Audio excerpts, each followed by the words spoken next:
Hi, welcome to Safety First. I'm Regina Price, and I'm joined with Ms. Rachel Gale, who is the Emergency Communications Operator, and Tim Kelly, who is the Interim Media and Community Relations Manager for the City of Suffolk. Thank you for joining me. Thank you. Okay. All right, and today we're going to talk about a new notification system that the city has established, and it's called Suffolk on the Alert. Can you all go ahead and describe what exactly Suffolk on the Alert is? I'll take it first if that's okay.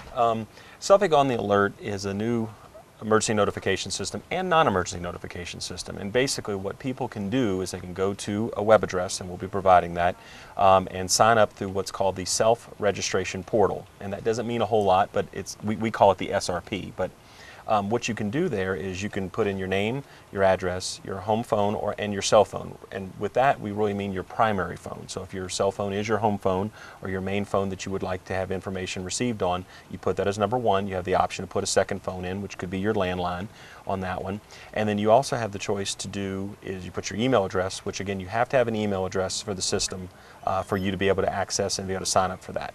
The other thing is that you also have the ability to sign up for non-emergency notifications through this system, and that would include notifications from public utilities, public works, parks and rec, information about special events, and traffic notifications. But you can select if you want to receive that extra information or you don't. And of course, through the system, what we'll do is we'll use it as a means by which to make sure that we have accurate information to reach our citizens and our businesses as well.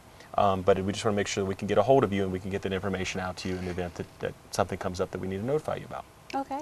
And Rachel, in terms of the emergency aspect of it, how does Suffolk on the Alert play as far as getting the emergency notifications to people? Emergency notifications can be, we may have a subject that's on the loose and we need to notify a certain area of the city for them to be aware. We could have a missing person, missing Alzheimer's patient, something that immediately needs to go out in the public to make them aware of what's going on. The other type of notifications we do more of crime trends, such as if we had a neighborhood where multiple vehicles were being broken into, we can make the citizens aware in that particular community to be on the lookout. And also if they have seen or heard anything, to give us a call and let us know what they heard or seen and what time. That will help our detective bureau. Okay, so it's pretty important that you have the most up-to-date information of the citizens. Right. What are some of the features that they can select or non-select in terms of registering? Okay, well, when you register, and again, to note the website for that is https://suffolk.onthealert.com. And you go to there, again, want to note this is free. This doesn't cost you anything. So again, the information we're putting out there, there's no charge for this. And as noted earlier, you can sign up for public works notification, which might involve changes in your trash collection schedule, public utilities in case there's a water outage or anything. And again, as Beth had mentioned, we can target certain areas of the city so that we're not telling everybody, but basically we're focusing on the people that are probably most affected by the notification we're putting out. Parks and Rec notification could be events that they have going on, or in recent years, in case there's something going on with the summer program, perhaps there's something with the facility or some weather conditions that might dictate a change in the schedule there. We can notify the parents that sign up for that notification so they know that their young one needs to be picked up early, or if there's any change there. We also mentioned special events. I mean, there are things going on all the time in the city of Suffolk through different departments and different divisions. Tourism has events all the time, farmers market, Parks and Rec putting on TGIF concerts and things. There may be changes there, and if you select that, you'll get that information.